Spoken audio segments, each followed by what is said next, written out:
بسم اللہ الرحمن الرحیم صلی اللہ علیہ محمد۔ میرے دوستوں، میرے ویوز، میرے دیکھنے والوں سب کو السلام علیکم ورحمۃ اللہ وبرکاتہ۔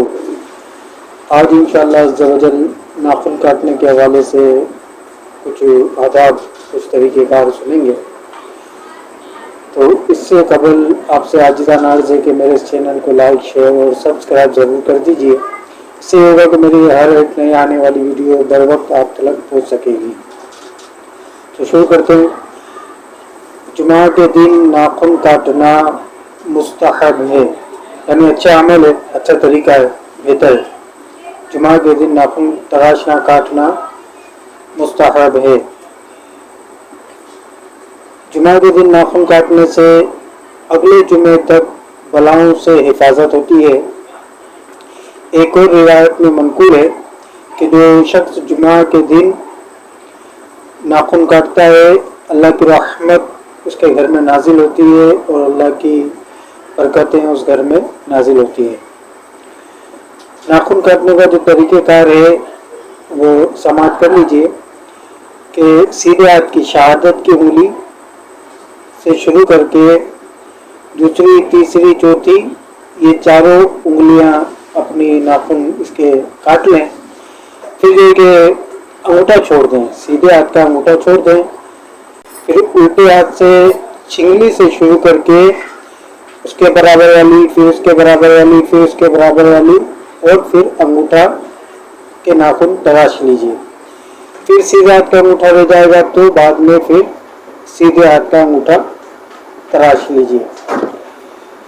پاؤں کے ناخن کاٹنے کی کوئی ترتیب نہیں ہے، طریقہ کار یہی ہے کہ سیدھے ہاتھ کی چنگلی سے شروع کرے، برابر برابر پانچوں ناخنوں کو تراش لے، پھر الٹے پاؤں کے انگوٹھے سے شروع کرے اور چنگلی تلک ناخن تراش لے، یعنی انگوٹھا الٹے پاؤں کا، پھر اس کے برابر، پھر اس کے برابر، پھر اچھا جی، یہ تو ہو گیا ناخن کاٹنے کا طریقہ کار۔ اب ناخن کو کتنے دن تک نہیں کاٹیں ہے؟ اگر 40 دن سے زیادہ چھوڑ دیں گے تو یہ گناہ ہے، مکروہ ہے۔ 40 دن کے اندر اندر ناخن تراش لینا یہ ضروری ہے، نہیں کاٹیں گے تو گناہ گار ہوں گے۔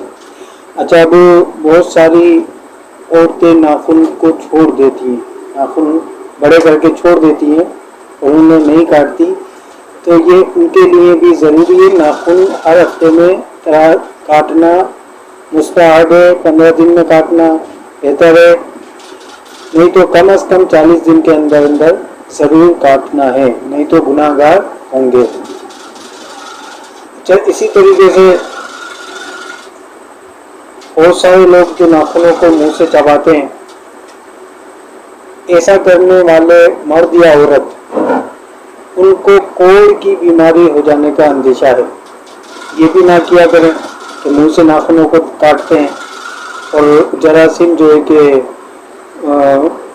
پیٹ کے اندر بھی جاتے ہیں اور کئی ساری بیماریوں کا اندیشہ ہو سکتا ہے، ایسا بھی نہ کریں۔ اور اچھا، ایک تو یہ ہو گیا۔ دوسرا یہ کہ ناخن کاٹنے کے بعد، تراشنے کے بعد اسے استنجا خانے میں نہ پھینکیں، باتھ روم WC میں نہ ڈالیں، یہ بھی اس سے بھی بیماریاں پیدا ہونے کا اندیشہ ہے۔ دوسرا یہ ہے کہ اچھا، جس پہ غسل فرض ہو، یعنی غسل فرض ہو، اس شخص کو یا عورت کو ناخن کاٹنا مکروہ ہے۔ وہ بھی اپنے جسم سے نہ غیر ضروری بال صاف کر سکتے ہیں، نہ ناخن کاٹ سکتے ہیں جب تک۔ اور ناخن بڑے رکھنا، یہ شیطان اس پر بیٹھتا ہے۔ یہ بھی سمجھ لیجئے، جو عورتیں یا مرد ناخن اپنے بڑے رکھتے ہیں، ایک تو یہ حرام ہے 40 دن سے زیادہ بڑے رکھنا، اور جو 40 دن سے زیادہ بڑے رکھتا ہے مرد عورتیں کافی ٹائم تلک ناخن نہیں کاٹتے، شوق ہوتا ہے، شوق کے آنا ناخن بڑے رکھتے ہیں، تو یہ شیطان کی نشست گاہ ہے، بیٹھنے کی جگہ ہے۔